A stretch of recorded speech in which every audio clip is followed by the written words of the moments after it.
os alunos precisavam descobrir e descobrir-se.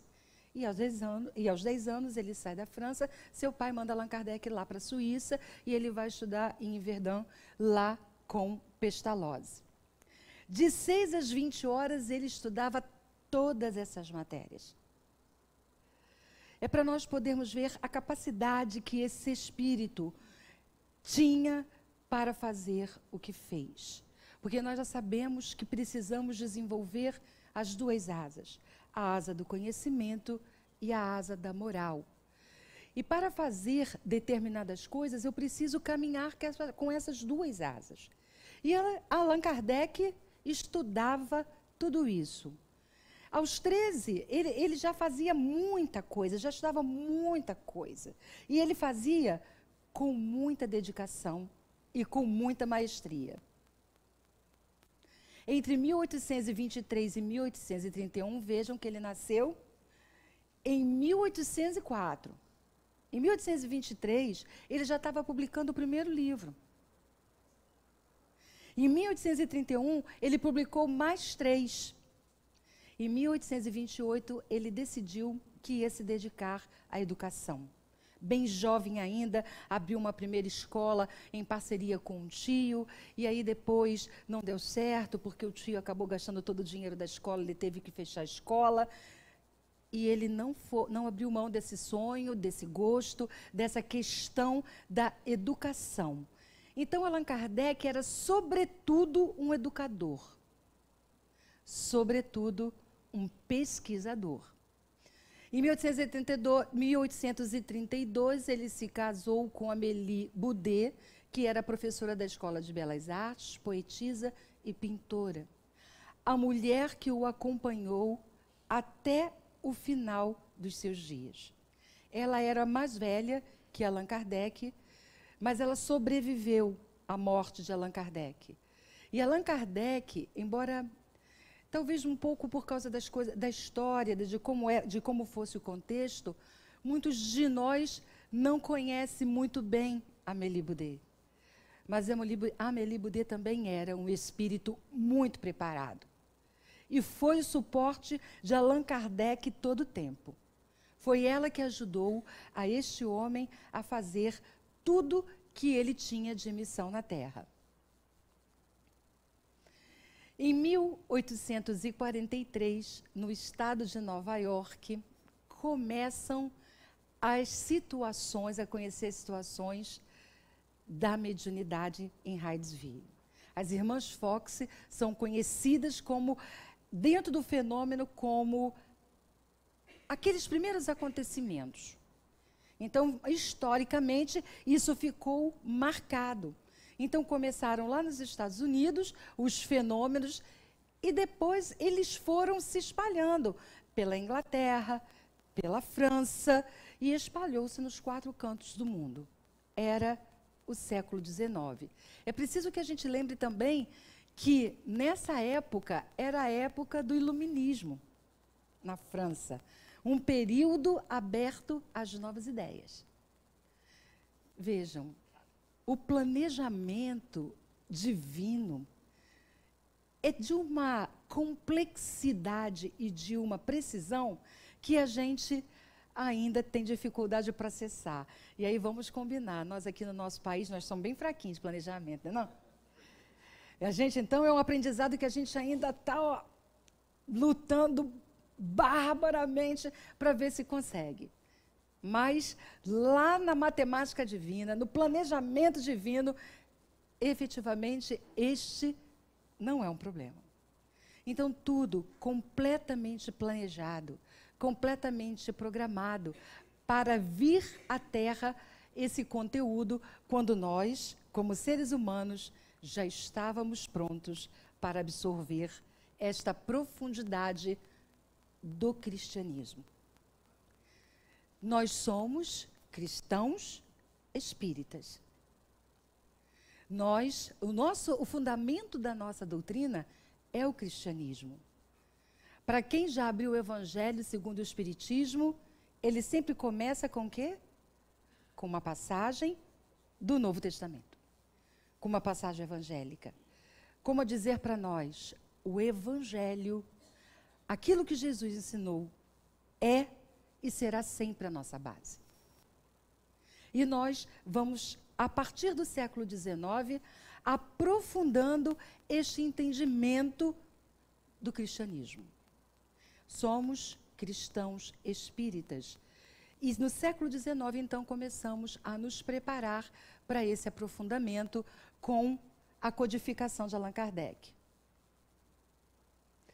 Em 1854, houve falar nas mesas girantes, mas só em 1855 constatou a autenticidade dos fenômenos. No livro Obras Póstumas, tem, na segunda parte, tem bastante conteúdo e bastante informação sobre esses momentos iniciais de Allan Kardec. Porque os amigos começam a falar com ele dessa situação. Olha, tem uma mesa que está falando por aí. Aí ele, como assim? Ele era um cientista, um pesquisador, ele era um homem da ciência. Então, para o homem da ciência, é preciso que haja o fato, a comprovação. E por isso que ele diz que nós precisamos enfrentar a ciência, a razão, face a face, em qualquer época do mundo. Eram os princípios de Kardec. E por isso ele fez tanta pesquisa. E por isso, até que ele escrevesse o Livro dos Espíritos, ele viajava, ele ouvia, e ele só colocava no livro o que um espírito dizia aqui, o outro confirmava numa outra parte, um outro trazia um conteúdo semelhante, e aí ele fechava e diz, isto tem consenso. Isto acontece porque estou ouvindo as mesmas coisas nas várias partes do mundo.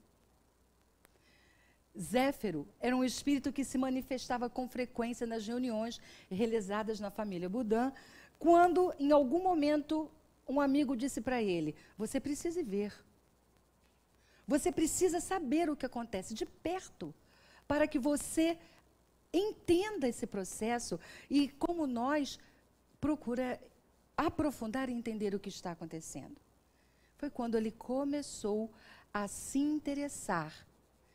E aí ele começou a ver assim, bom, se o que eu pergunto é respondido desta forma, e esta resposta eu considero uma resposta inteligente, qual foi a conclusão?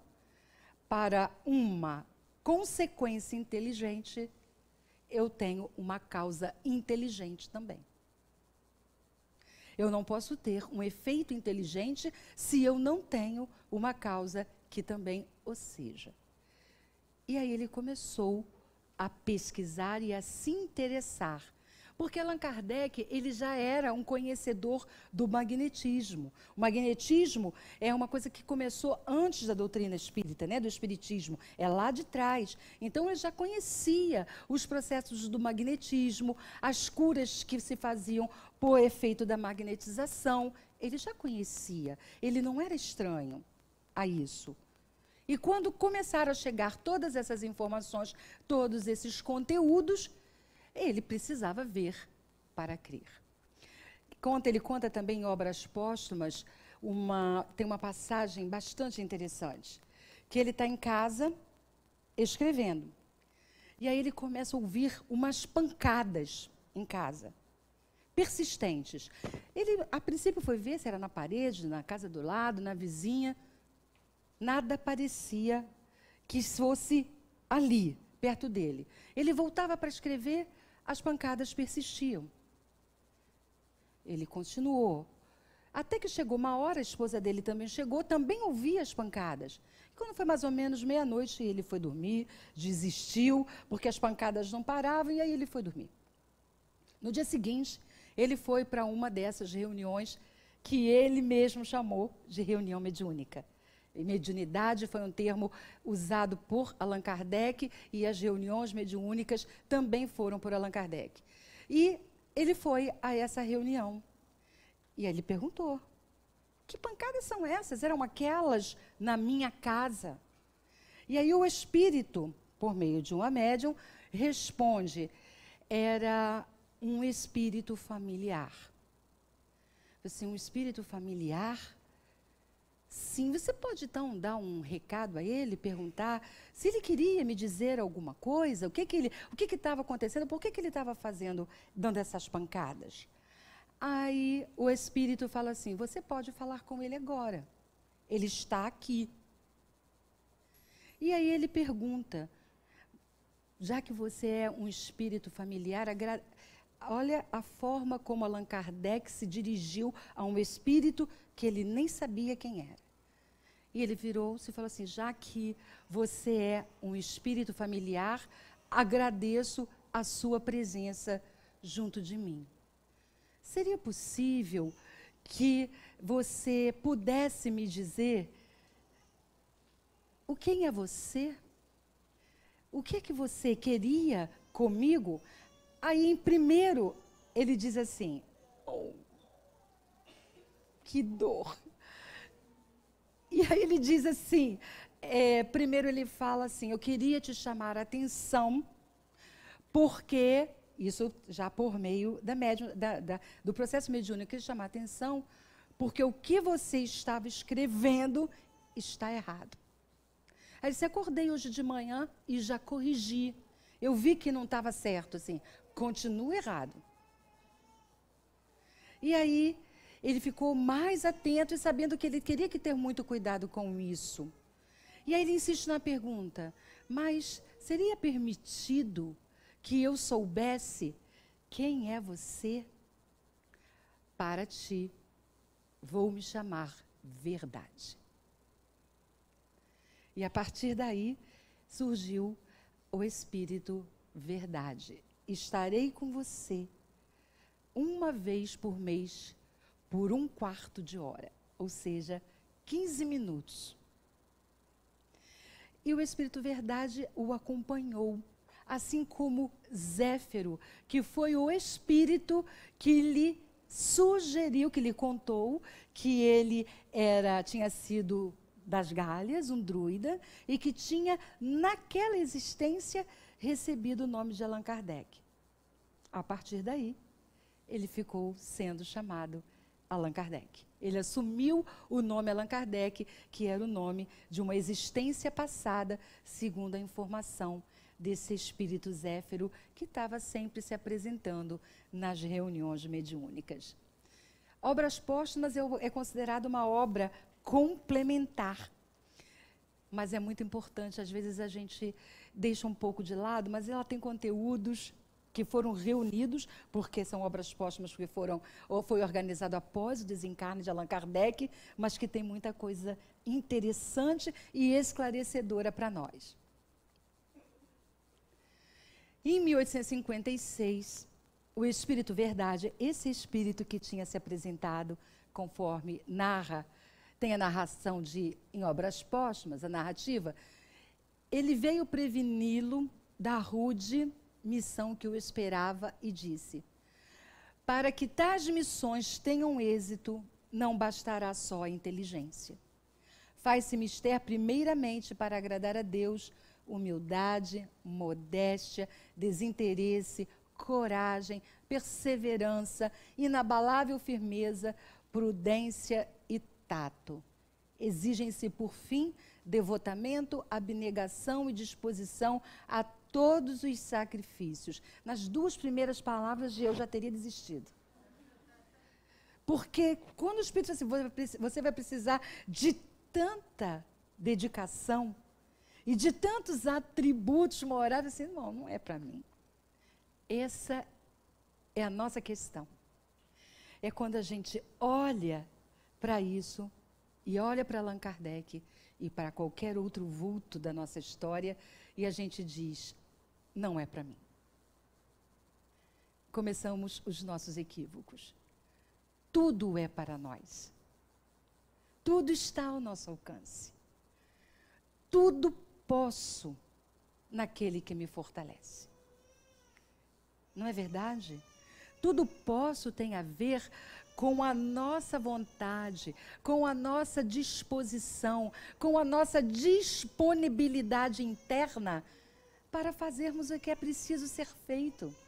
E todas as vezes que nós olhamos para essas palavras, para essas histórias que são contadas para nós, e a gente se coloca numa distância, a gente está se separando. E nós não estamos separados. Porque em nós temos todas as potências. Em nós existe tudo. Absolutamente tudo. Nós não vamos conquistar, nós já temos. O que é preciso é o quê? Despertar. Trazer à luz pela ampliação da nossa consciência. Que consciência?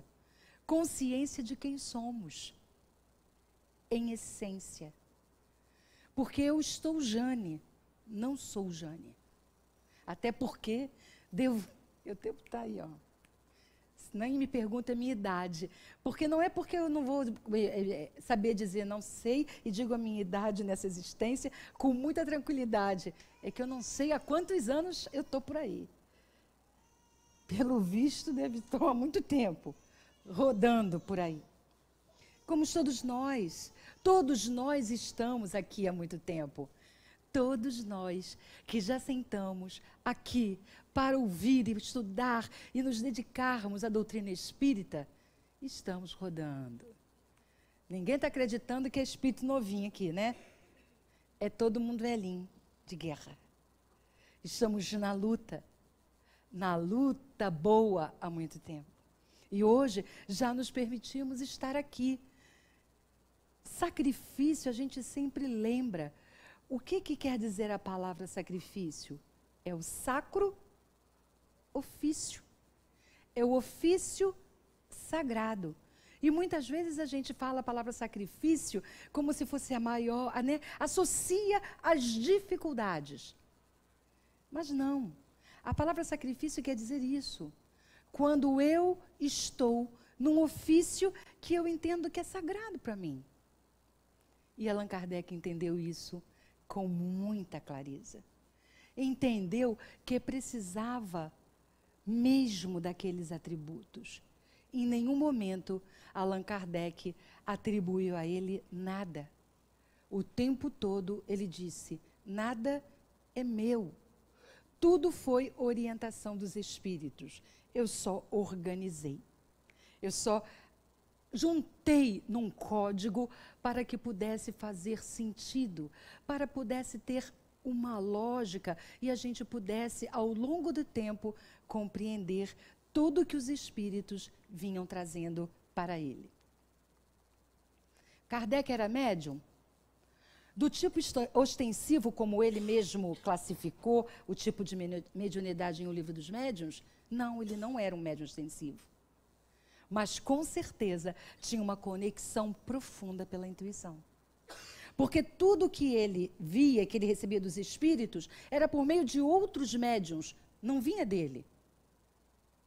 Mas ele era, claro, completamente orientado e completamente intuído. Mas médium do tipo ostensivo, Allan Kardec não era. Como era a personalidade de Kardec? Conta-se que ele era uma pessoa muito afável, muito alegre, gostava de reunir as pessoas. Ele até recebia com alguma frequência as pessoas em sua casa para conversar sobre vários temas. Era uma pessoa bastante afável. Perguntaram a Kardec de que maneira o espiritismo tem feito bem às pessoas. De muitas maneiras. E aí ele fala, primeira, tem evitado muitos suicídios. Vocês não conhecem uma história que fala do Livro dos Espíritos? Um livro dos Espíritos que era deixado num banco, na ponte. E uma vez um homem achou, estava prestes a suicidar na ponte, e ele achou o Livro dos Espíritos ali. E aí, folheando, foi achando, buscando informações ali naquele momento, e ele desistiu do suicídio naquele momento, que ele já estava na ponte, prestes a cometer. E aí ele deixou o Livro dos Espíritos no mesmo banco, com uma frase, esse livro me ajudou muito, espero que ajude também a você. Então Kardec começou a falar, o Espiritismo, ele tem feito bem às pessoas porque tem impedido que os suicidas cometam esse suicídio. Eles têm trazido informação sobre a sobrevivência da alma, têm trazido lenitivo, consolo, entendimento sobre os problemas da vida. Ele tem trazido muitos conteúdos para que algumas pessoas que estão envolvidas na comunicação entre o mundo dos encarnados e o mundo dos desencarnados possam entender seus processos. O Espiritismo tem trazido muito bem às pessoas, tem feito muito bem. E aí ele diz todas essas coisas, né, que eu já estava antecipando. Fala dos suicídios, melhora o ânimo dos homens violentos e coléricos, reconduziu Deus a quem o desconhecia ou a quem tinha se afastado de Deus. Traz também a questão mais espiritual para que a gente possa, que é uma coisa que a gente trabalha até hoje, deixar de dar tanto valor à vida material para entender o valor da vida espiritual, e conduz os homens a se amarem como irmãos. Ele traz de volta a palavra de Jesus quando fala de Deus Pai, de todos, e fala da nossa fraternidade humana. Somos todos irmãos em Deus. Então, a obra de Allan Kardec, de janeiro de 1857, sai a primeira edição do Livro dos Espíritos, que é dividida em 4 partes, e que depois foram essas 4 partes desdobradas. Então, a primeira parte do Livro dos Espíritos teve desdobramento, a segunda parte também teve, a terceira parte também teve, e a quarta também teve. Então, a primeira parte, ela foi desdobrada na Gênese, que foi escrita em 1868, a segunda parte foi desdobrada no Livro dos Médiuns, que foi escrito em 61, a terceira parte do Livro dos Espíritos foi desdobrada no Evangelho segundo o Espiritismo de 64, e a quarta parte, que fala do gozo e da pena futura, foi desdobrado no céu e no inferno. Ali vale destaque também uma situação que aconteceu em Barcelona em 1861. Porque o Espiritismo começou em algum momento também a ter perseguição por conta das coisas da Igreja Católica, e em Barcelona queimaram todos os livros espíritas. Botaram tudo na fogueira. Esse é o ato de fé. E aí ele dizia, pode queimar todos os livros, porque as ideias não são queimadas. Eles serão escritos novamente, eles serão refeitos. Mas aconteceu isso também na vida de Allan Kardec. De 1855 a 1869, ele consagra toda a sua existência ao Espiritismo. Palestras, viagens, estudos, pesquisas, dedicação integral. Desencarna em março de 1869. É muito engraçado isso.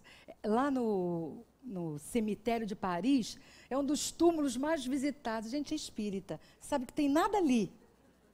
Aí a gente vai a Paris, quero ir no túmulo de Kardec. Maior doideira, gente. Né? Porque a gente, puxa, que curiosidade, vamos lá ver o túmulo de Kardec. Mas, puxa, a gente já não sabe que aquilo é só pedra. Kardec está lá longe, caminhando, o que eu quero ver ali? Mas a gente vai. E lá, ele deixou uma das frases, Kardec tem muitas frases famosas, né? Lá ele deixou nascer, morrer, renascer ainda e progredir sem cessar. Tal é a lei. Então, a partir dali, ele viu, preconizou e trouxe de volta para nós a reencarnação, que era uma questão absolutamente conhecida e entendida no cristianismo dos primeiros tempos. E foi retirada após o concílio, mas isso é uma outra história. Depois a gente fala dessa história. Falamos um pouco de Kardec, agora vamos conhecer a figura de Bezerra de Menezes. Outro vulto bastante importante na nossa doutrina, considerado o unificador do espiritismo aqui no Brasil. Porque, embora o espiritismo tenha nascido na França, ele ganhou muita força aqui no Brasil. muita força. E Bezerra de Menezes nasceu, Adolfo Bezerra de Menezes Cavalcante, em 1831, no Ceará, de família católica, que já tinha influência política. Seu pai, Antônio Bezerra de Menezes, era capitão das antigas milícias. Olha Bezerra também, aos 13 anos, ele já conseguia substituir o professor nas aulas de latim. Era também uma inteligência rara.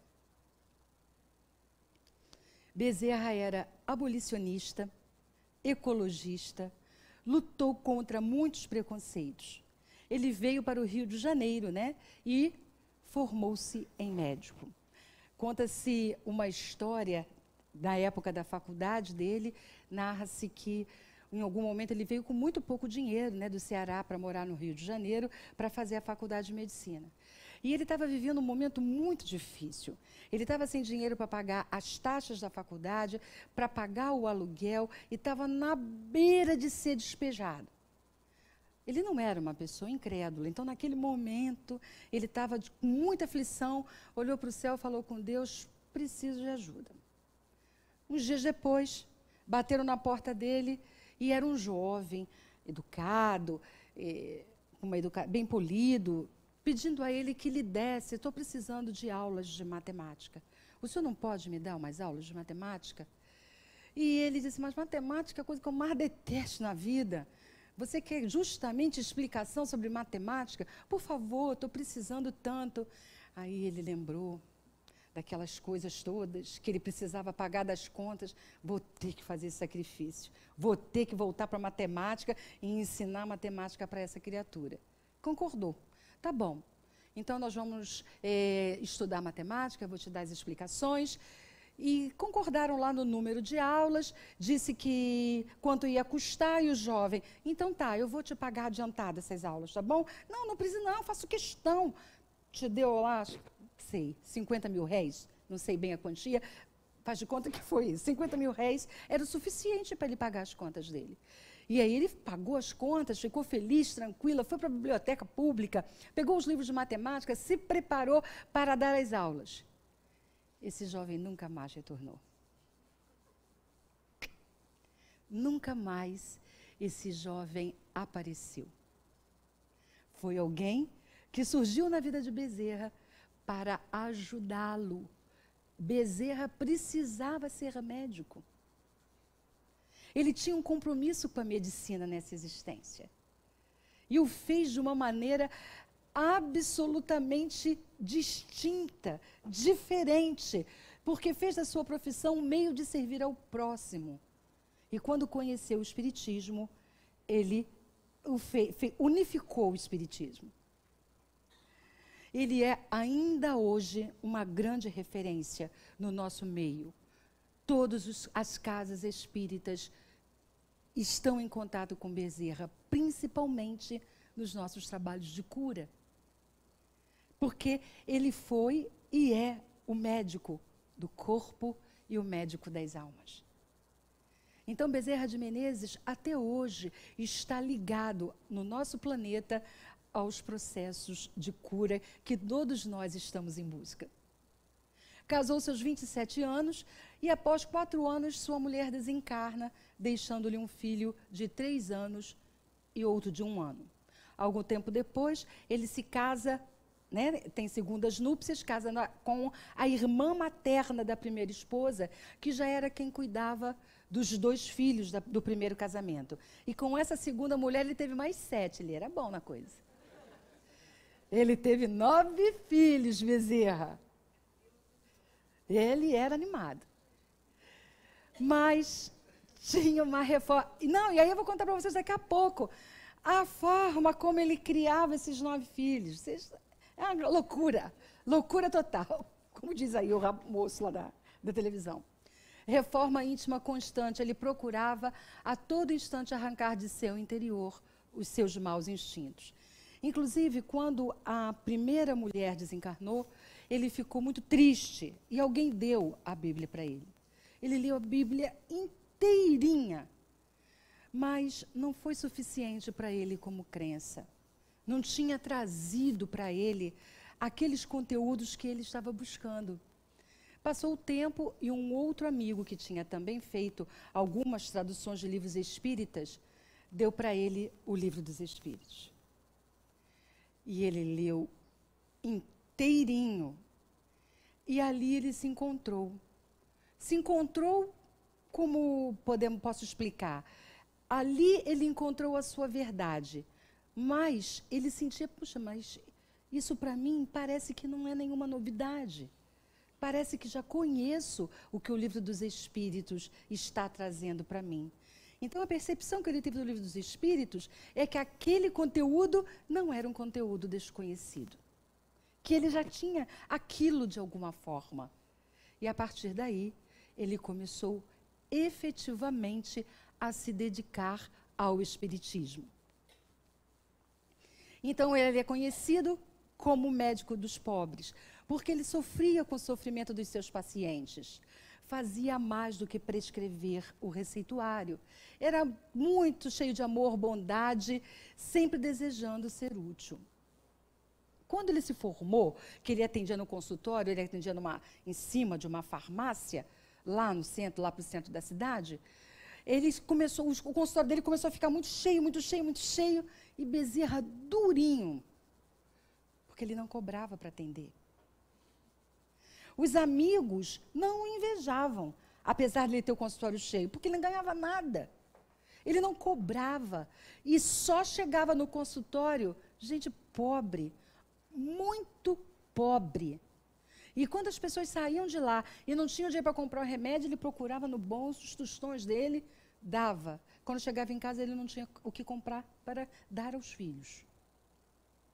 Então, ele era de uma dedicação absoluta aos pobres, aqueles sofredores. Então, conta-se também uma história do anel, né, da formatura. Uma mãe, né, chegou lá para pedir socorro para a filha, dizendo que a filha estava muito doente, mas que não tinha como dar para ela o remédio. Ele procura nos bolsos vazios, não tinha quase nada. Ele olha para a mão e vê o anel de formatura. Ele pega o anel e dá, toma, vende e compra o remédio para sua filha. Era assim que Bezerra fazia. Era assim que Bezerra agia com todos os pobres que chegavam ao seu consultório. E ele terminava, depois que ele se tornou espírita, ele terminava cada consulta pedindo assim, leia o Evangelho. Procura o Evangelho, abra o Evangelho segundo o Espiritismo.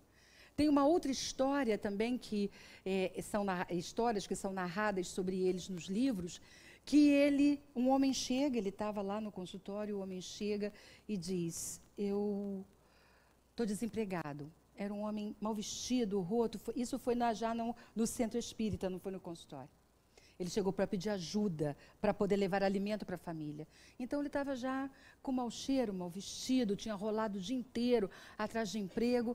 E ele chegou para Bezerra e disse, eu estou precisando de alguma coisa para levar para casa. A minha família não tem o que comer. Há 2 dias nós não comemos nada. Eu estou precisando muito de ajuda. E aí, ainda por cima, eu estou com 2 filhos doentes que eu não tenho como tratar.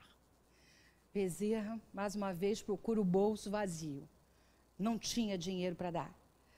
Aí ele chega perto do homem, abraça o homem e diz, quando você chegar em casa, abrace sua mulher e abrace seus filhos. Faça isso. Ele foi embora. Uma semana depois, o moço voltou. Tinha arranjado um emprego. E contou que na manhã seguinte, os filhos tinham amanhecido curados. Então é preciso ter uma crença, uma fé, uma confiança, uma força de espírito para poder se conduzir dessa forma como o Bezerra se conduziu entre nós no início do século passado. Bezerra de Menezes foi Zaqueu. Lembram de Zaqueu? Quem lembra de Zaqueu? Aquele publicano baixinho, que para falar com Jesus teve que trepar na árvore. Ele era o cobrador de impostos à época de Jesus. Lembram dessa passagem? Zaqueu era um cobrador de impostos, e os cobradores de impostos, ninguém gostava deles na época de Jesus. Por quê? Porque até hoje ninguém gosta de quem cobra. Até hoje a gente não quer dar a César o que é de César. Então, ele queria ver Jesus, trepa lá na árvore, porque era muito baixinho, ele achava que Jesus... Eu sei o que é isso, que Jesus não ia vê-lo, eu sei o que é ser baixinho. E aí, Jesus se vira e disse, desce daí, Zaqueu, desce que vou jantar em tua casa. Todo mundo, como assim? Jesus está sempre junto dos pobres, dos necessitados, o que ele vai fazer na casa de Zaqueu? Quando chegar lá, ele vai à casa de Zaqueu, e Zaqueu está embevecido, encantado com Jesus. O que Zaqueu faz para, assim, encurtar a história? Ele dá todos os seus bens e adota o nome de Matias. E cria a primeira casa do benefício. Bezerra de Menezes criou também uma casa de benefícios no início do século passado. Ao longo das suas encarnações, ele foi criando casas de benefícios. Todas foram destruídas pelos inimigos da luz, com exceção da última, que existe até hoje. Zaqueu foi este espírito que veio desde a época de Jesus, porque essa é a encarnação mais remota que a gente conhece dele, fazendo este papel entre nós. Então, ele dava conselhos, ternura, medicava com homeopatia, mas ele não era homeopata, era uma orientação mediúnica que ele recebia, água fluídica e passes. O doente deixava o consultório muito melhor, por deixava lá o seu peso, a sua tristeza, porque ele ouvia os pacientes que o oprimia. Tinha melhora emocional e espiritual. Então, tem um texto da Bárbara Brennan, de um livro chamado Mãos de Luz, é um livro que fala de tratamento, de chakras, que ela diz, e essa é uma mensagem direta para nós, para os nossos dias. Toda doença é uma mensagem direta dirigida a você, dizendo-lhe que não tem amado quem você é, e nem se tratado com carinho, a fim de ser quem você é. Profunda nossa reflexão, e é para nós, para os nossos dias. A nossa enfermidade tem a ver com as nossas escolhas, tem a ver com a falta de atenção, de aceitação, de amor a esta humanidade que é a nossa, passível de erros, de equívocos, mas passível de corrigir. Para isso estamos aqui. A reencarnação mostra para nós exatamente isso. Sempre é possível recomeçar. Sempre, a qualquer tempo, a qualquer momento, é possível recomeçar. E para recomeçar é primeiro saber o quê? Quem sou eu? O que estou fazendo aqui? Quais são os meus propósitos? A minha essência divina está aqui. Desde quando eu deixei de reconhecê-la? É só eu parar com os meus vícios da distração, os vícios que me distraem quando eu estou voltada apenas para o externo. Nós passamos a maior parte do nosso tempo e da nossa vida olhando para fora. Se a gente procurar saber, dentro do nosso dia, quantos minutos a gente passa olhando para dentro, orando, em meditação. A gente já acorda, eu pelo menos não acordo nem sozinha, se eu tiver que acordar mais cedo, então o celular tem que despertar, já fica ali do lado. E se eu não levantar na hora que eu botei o celular para despertar, eu já saio correndo, já não estou mais pensando em nada. Olha como a gente vai levando a nossa vida. Sempre premido pelas exigências externas. Pelas exigências que nós colocamos em nossas próprias vidas. Então, nós não temos esse tempo. E por isso, a gente fica enfermo. Da enfermidade mais leve à enfermidade mais severa. Porque paramos de olhar para nós. Como é que a gente quer dar amor ao outro se a gente não dar amor a nós mesmos? Ama o próximo como ama a ti mesmo. As curas aconteciam com o Dr. Bezerra. Eram os remédios homeopáticos ou o resultado dos fluidos energéticos do amor que ele emanava? Então ele foi vereador, depois foi passando o tempo. Olha que coisa interessante a gente pensar, ele era uma pessoa pública. Uma pessoa pública, para se declarar espírita, lá no início do século passado, era preciso que ela tivesse o quê? Credibilidade. Então, ele era um médico conhecido, depois ele foi para a vida política, e quando ele estava neste conhecimento, toda a sociedade o conhecia, ele declarou: sou espírita. Não era uma coisa fácil se dizer espírita naquela época. Depois de um tempo, já depois de um pouquinho que ele já foi, tinha se declarado espírita, o espiritismo foi perseguido aqui no Brasil. Ninguém podia mostrar que era espírita. E ele foi.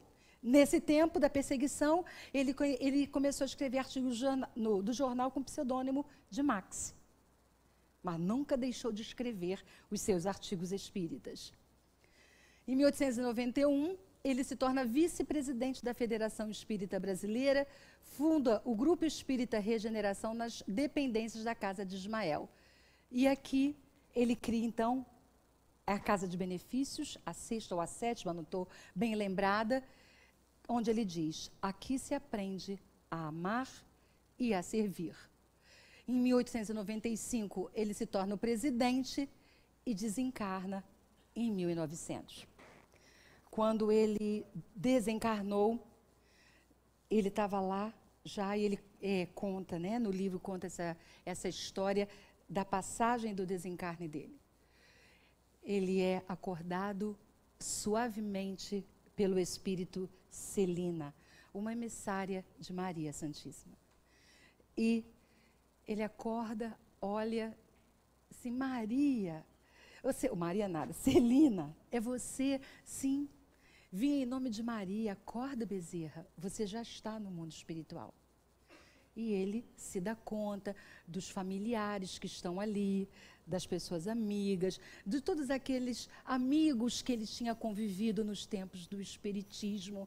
E ele começa a ouvir um barulho. E aí ele pergunta a Celina: que barulho é esse?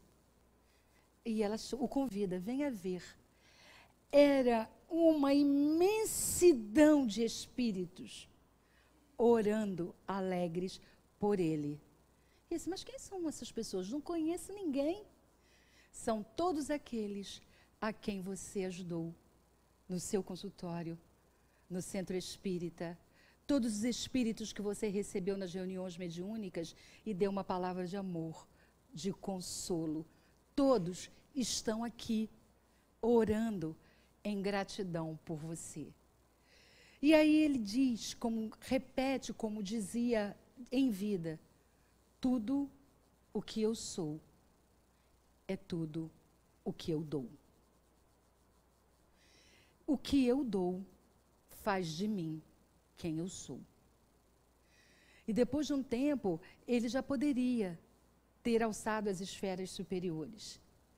Mas Bezerra quis ficar entre nós, porque ele queria cuidar de nós, ainda aprendizes desses vultos, aprendizes desses caminhos que estão ao nosso alcance. Não podemos nos colocar distantes, porque se eu digo: foi Jesus, mas era Allan Kardec, mas era Bezerra, eu estagno, eu paro e deixo de prosseguir. E esse não é o nosso objetivo. O nosso objetivo é prosseguir, é ir sempre em frente, acreditando que, confiando que eu posso, porque tudo posso naquele que me fortalece. é acreditando, sem nenhuma baixa autoestima, eu posso. Me fez lembrar agora do Obama. Yes, we can. Sim, nós podemos. Podemos tudo. Tudo está ao nosso alcance. Nós somos os nossos maiores sabotadores. Ninguém nos sabota, só nós mesmos. Então, tudo o que a gente tem e que a gente aprende é porque esses espíritos usam a mesma lógica de Jesus, que é a lógica da exemplaridade. E é isso que a gente começa a aprender, a sair do discurso apenas, né? Ter o discurso, mas também conseguir ter a prática. E vamos em frente, entendendo cada vez melhor qual é esse processo, o processo do estar aqui e agora, e do ser eterno. Esse é o nosso objetivo. Ele escreveu alguns livros, aí são alguns deles que ele escreveu em vida. E vamos, está pequenininho, eu vou ler para vocês, encerrando o nosso encontro, algumas frases, poucas, que eu selecionei de Allan Kardec e de Bezerra. Bezerra diz assim: é melhor às vezes lidar com quem diz não ter religião e ama o próximo, servindo-o, do que com aqueles que se dizem religiosos, não amando o próximo e explorando-o. Não é uma questão de religião, é uma questão de comportamento, de atitude, daquilo que estamos prontos para fazer, independentemente de onde estivermos, porque às vezes assim, fica uma cara santa, uma vozinha doce falando aqui para vocês na casa espírita, chegou lá, alguém fala assim, poxa mãe, você não vai tanto ao seja? Somos assim. Então é como a gente consegue ser aqui e em qualquer lugar ou em qualquer relação. E Allan Kardec estude a si mesmo, observando que o autoconhecimento traz humildade e sem humildade é impossível ser feliz. Então Allan Kardec lá já falava de autoconhecimento. Na nossa casa falamos tanto da importância de nos conhecermos. Estudamos tantos livros de Joana, que é a nossa mentora, que sobretudo preconiza o autodescobrimento, que não é uma coisa de agora. Allan Kardec falava, se conheça, porque na medida em que você se conhece, a gente vai aprender com a máxima do filósofo, só sei que nada sei. Quanto mais eu caminho, quanto mais eu faço a minha caminhada, mais eu percebo, mais eu não sei nada ainda. Ainda está faltando tanta coisa para eu saber, para eu descobrir. Humildade. Bezerra fala para nós, momento de crise, e nós particularmente estamos num planeta em transição, vivendo momentos de bastante desafios no mundo, no nosso país, na nossa cidade, em nós mesmos. E Bezerra fala, momento de crise é momento de um passo adiante. Retroceder, rebelar ou estacionar, nunca. A crise pede avanço. E se a crise chegou para cada um de nós, é hora de levantar, mudar e seguir em frente na construção de um novo tempo de amor e de paz. E Allan Kardec, para nós finalizarmos, aquele que se esforça seriamente por melhorar, assegura para si a felicidade já nesta vida. O que ele quer dizer? Quando Jesus diz a felicidade não é deste mundo, não é deste mundo externo que nos distrai, mas está ao nosso alcance neste mundo, se a gente entende que a felicidade está no ser e não apenas no ter. Não que a gente não precise ter. Precisamos ter tudo aquilo que for conquistado pelo nosso trabalho. Mas precisamos saber que trabalhar e se dedicar e toda parte da nossa vida somente para o ter, nós ainda estaremos nesse equívoco. O autoconhecimento exige que a gente se volte para nós mesmos. Exige que a gente tenha essa busca interior.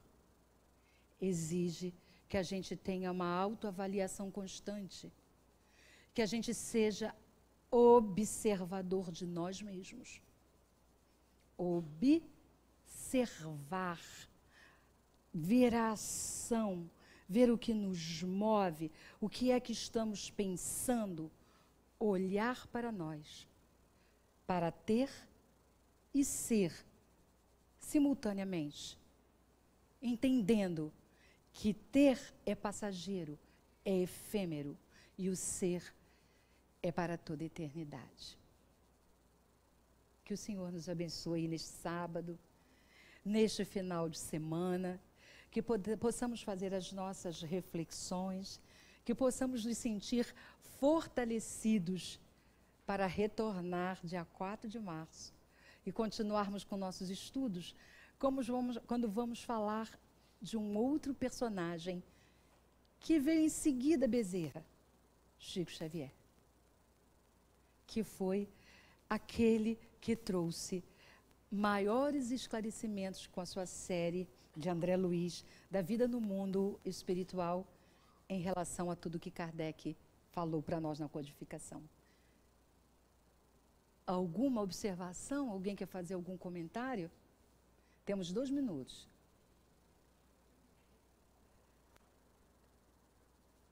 Estamos bem? Juntos e misturados? Quem quer ou gostaria de fazer a nossa prece de encerramento?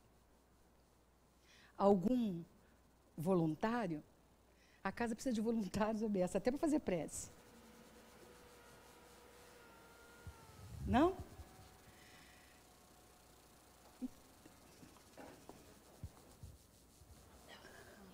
Obrigada. Já está aqui. Já chegou? Obrigada, gente.